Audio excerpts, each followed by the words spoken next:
I think most of us want to live our lives freely. I think that most of us want to live our lives with the ability to pursue what we believe has been put in our hearts. I believe most of us want to live our lives in a fashion where we enjoy the process, where we're excited about what's before us, and where we have every reason to believe that really excellent stuff is before us. And I think a lot of us know people who we look at how they're living their lives and we go, this is not the process that they are pursuing. This is not what is going on with them. There's a limitation, there's a governor, there's something that's keeping them from being what they need to be. And so in the process, whether you come to it emotionally or whether you come to it intellectually or however you do it, the real question ends up being, what is it that is keeping us from being what we've been made to be? And we've talked already, or I've talked, maybe you've slept through it, but I have reasonable evidence that if you did sleep through it, you did a really good job because most of your eyes were open. But there's been an address of earlier this week, the fact that often when people don't feel loved, they don't have a support and a structure on which to build and a sense of safety in terms of being who they're going to be. Are we really at Thursday already, Randy? Already. I don't know about you guys, it's flown for me. But I think there's something else that if I were to let you get out of the week without addressing, it would not be to your benefit. And it's something that nobody wants to talk about, and it's something that nobody really likes. And it's something that we would prefer just to push under the rug. But I really think what keeps a lot of people from doing what they want to be free to do is fear. And Yeshua, as he taught, and whether he was teaching his disciples or whether he was teaching the masses, he addressed the subject of fear. Now, if your worldview says that you are an accident, and if your worldview says that you just ended up here randomly, and if your worldview says that you do not have a God, and you do not have a creator that you're in relationship with, and if you don't understand some of the things that I've been talking about this week from an experiential point of view in terms of having a God who loves you, having a God who knows you, having a God who has brought salvation to you, having a God who is bringing you to himself, and having a God who has a love for you quite apart from any usefulness you have to him. And in addition to this, when you come into relationship with him, you end up knowing who you are all the more because you've encountered him. If you don't know about this, I'm not sure how I can help. Because what I'm talking about at this point in time is that you are safe because of your relationship with God. You are safe because you have a destiny. You are safe not because you have control of the circumstances and the situation around you. And some of the people who behave horribly in this present age are behaving horribly because they need to have control. Because if they don't believe that they have control, they believe that horrible things are going to happen around them. And so the only way for them to be safe is for them to control the people around them. And if you have somebody who is in your life who feels like their world is out of control, I will guarantee you the first thing they will attempt to do is to control the things they feel they can control. And they will stop at nothing to control, because even though it seems if someone tries to control you in a fashion that is unrighteous, It seems to you like it's really evil because you're feeling the back end of this, but often, in many cases, what they're trying to do is they're trying to make the world safe for themselves because they already inherently know that it's not safe.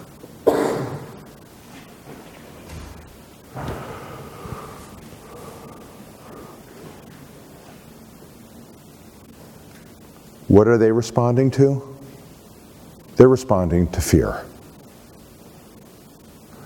How can we, as people who walk with the Spirit of God, who know the power and presence of Messiah, who know that Messiah is risen, who know that Yeshua is amazing, who know that the kingdom of heaven is moving forward, who actually believe the lyric in many of the hymns that we've been singing this week? How can we be a people without fear?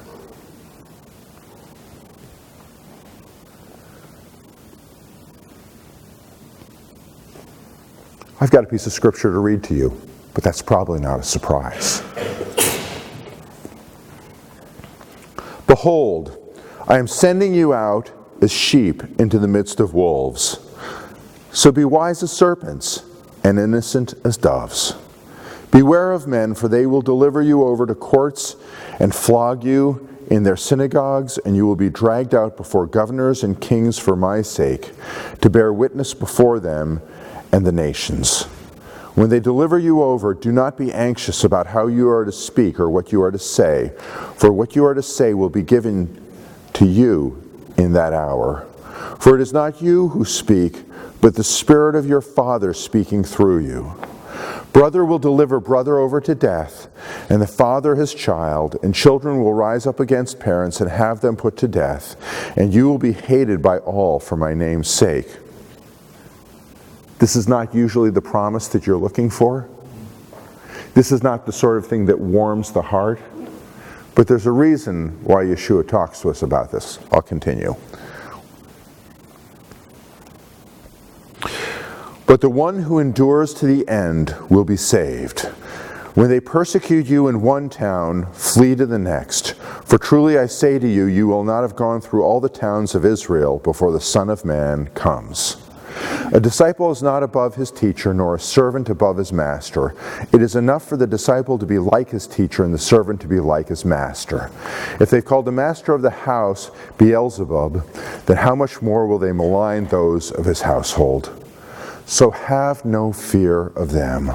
For nothing is covered that will not be revealed, or hidden that will not be known. What I tell you in the dark, say in the light. What you hear whispered, proclaim on the housetops. And do not fear those who kill the body, but cannot kill the soul.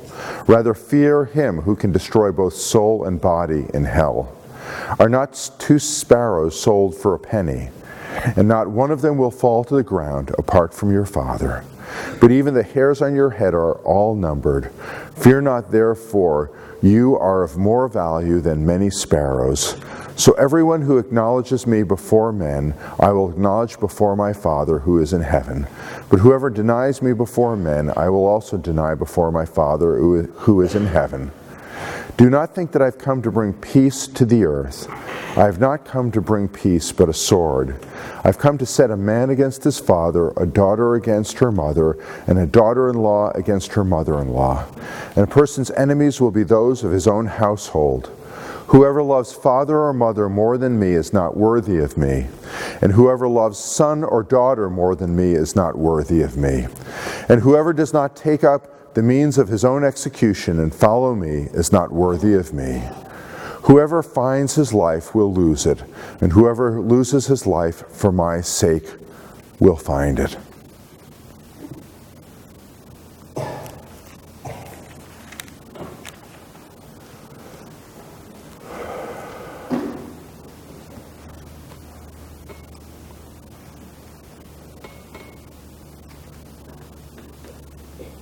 We have lived in a country which has been remarkably free from persecution. We have lived in a country where life has been good here. We have lived in a country where if someone makes fun of you and stings your ego a little bit, that's probably most of what ends up happening or has happened to believers over the course of the last 50 years.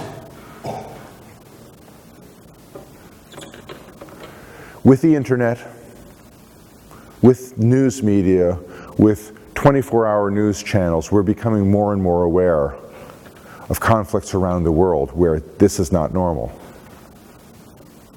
We have significant numbers of people who are from other countries. Some of them will tell similar stories, and some of them will tell stories about how you do not even greet somebody in the wrong language or with the wrong term, because that becomes a point of offense. Some will tell of totalitarian countries where your faith, you may be tolerated for a short period of time in their country, but honestly, your faith has never been tolerated there, nor will it ever be.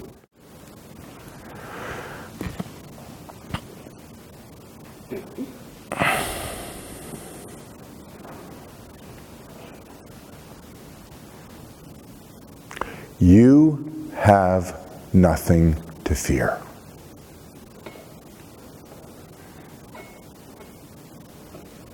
This is what Yeshua is saying in this passage. You have absolutely nothing to fear. You have been made for the power and the presence of God to move through you. You are loved, and nobody will ever take that away from you. You have a destiny that God has made you for.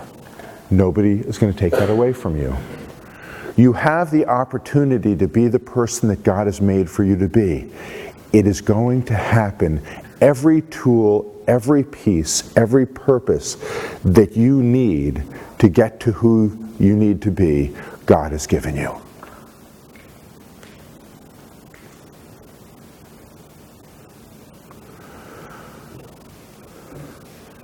I told you that I was a lousy trumpet player when I started. Thankfully, it didn't always stay that way.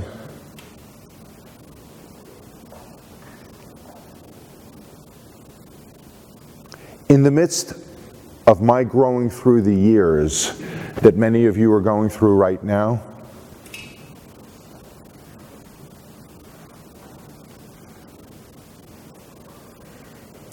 I was a guy that God had healed from a learning disability. Mixed dominance, if anybody knows what it is, doesn't matter. I was a big kid, but really uncoordinated. You don't want to be a big kid if you can't fight, because everybody who's smaller than you wants to take you down.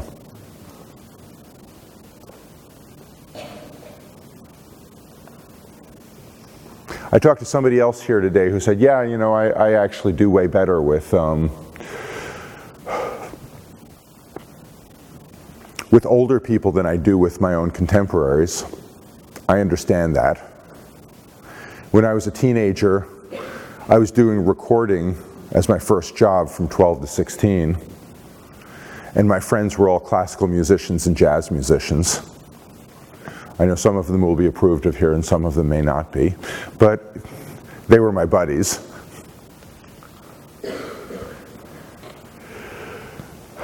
My childhood was marked by dislocation every time I got kind of comfortable in an environment my parents moved.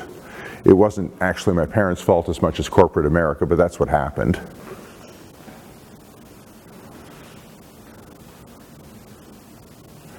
I found a means and a way and a path towards moving forward, and it was really interesting because whether I wanted to learn recording, whether I wanted to learn to repair electronics, whether I needed to know the Lord, there were always mentors along the way whom God provided so that I could become the person that it was stirring my heart to become.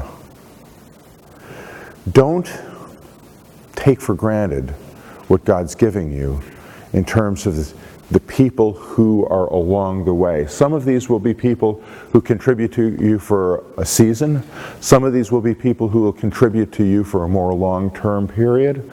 Some of these people will end up helping you with the direction that you really know that you want to go towards.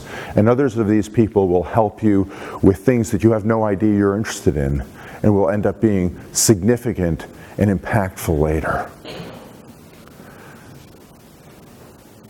But if you can take a look at your own story, if you can take a look at your own testimony, if you can take a look at the reasons and the ways that God has brought you to where you are now, if you understand your own story, it'll give you trust. It'll give you faith. It'll give you an ability to understand that God is going to take care of the next things that are going on. And no disapproval from other people is going to matter. Nobody's saying, that's a stupid thing to do. Will have to lodge in your spirit or in your heart and cause you not to do what you've been made to do.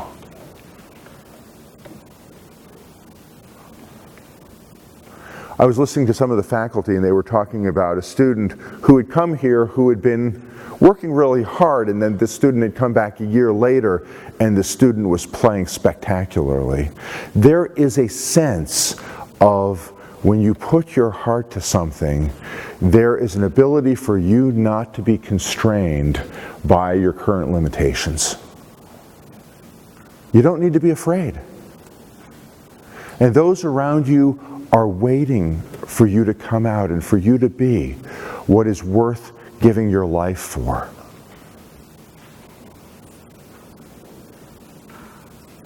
What you are learning in being a musician is going to apply to every other part of your life. Your ability to come under the direction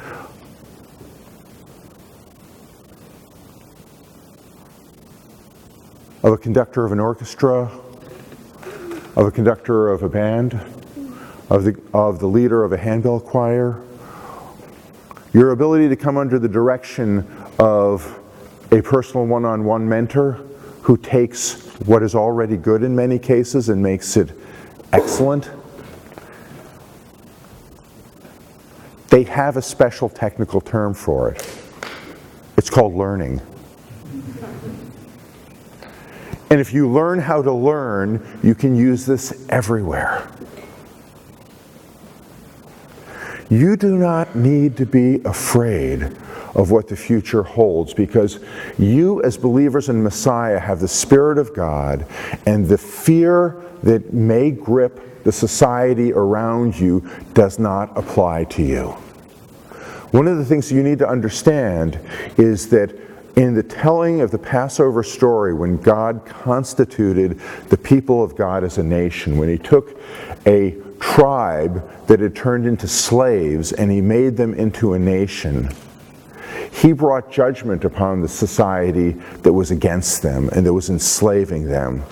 And in the midst of the judgment that He brought upon that society, there was this curious phrase in the Exodus account where there were plagues on Egypt,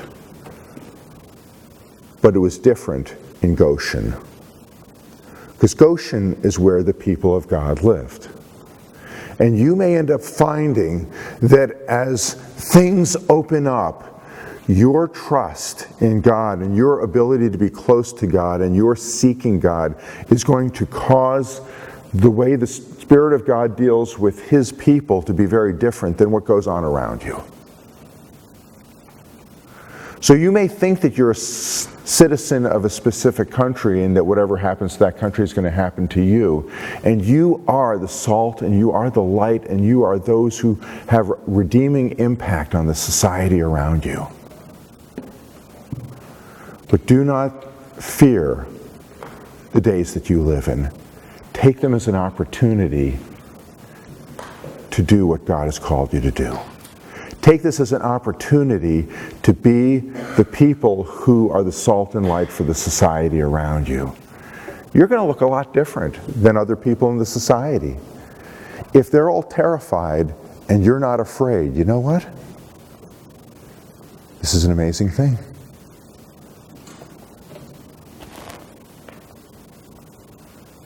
Yeshua said that some of us who believe in Him would live in a society and in a time where society would be chaotic, family bonds would be strained, there would be betrayal and all sorts of other things. He said, don't worry about it. If you cannot worry about that, there is nothing that you have to worry about. Your life is found in Jesus. Your life is found in God. The opportunity that is before you and the fruitfulness that's going to happen is found in the King of Kings and the Lord of Lords, and the one who was, when he was put on trial, did not flinch, because he knew that God had his destiny. And Herod and Pilate and all the other clowns were just that. And they had no real authority and no real power.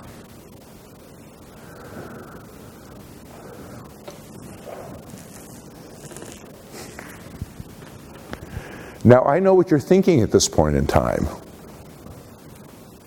And at least some of you are thinking, well, that's easier said than done, Steve.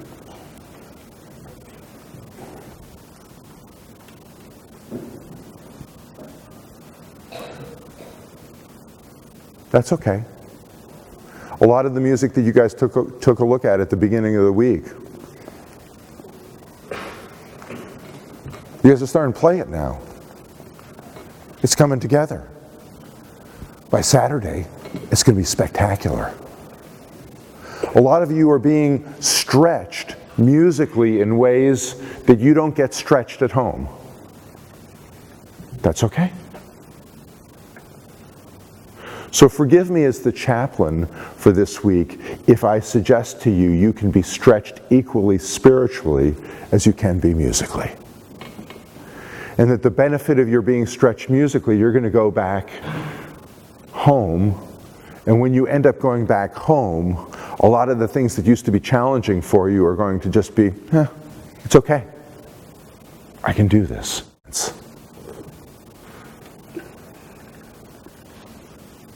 So, am I giving you things this week that are hard? Oh yeah. And I know it. But I also know that when you go home, the light and the life that you are going to have is going to be transformative for where you've come from. I also know that as you take on challenges and as you beat these things, you're going to be wildly excited about this. And God's going to get a hold of a group that, as Randy has said on a couple of occasions this week, there is no cure for the virus. Once you get the Csehy virus, you're infected for life. And as you're infected for life, what ends up happening is you end up doing great things. And you may think that God has preserved Csehy so that there is a classical music camp for those who are interested in this, and that does exist. But I think that the real reason that God has preserved Csehy is so that through the training that you receive as classical musicians, you become believers in Messiah who can have an impact on a generation. And I don't mind if you don't believe that right now, okay? Because I think that when you're in your 20s and your 30s and your 40s, you'll be doing it. And one day it'll occur to you and you'll go, oh, that's what happened, isn't it? Kind of snuck up on me.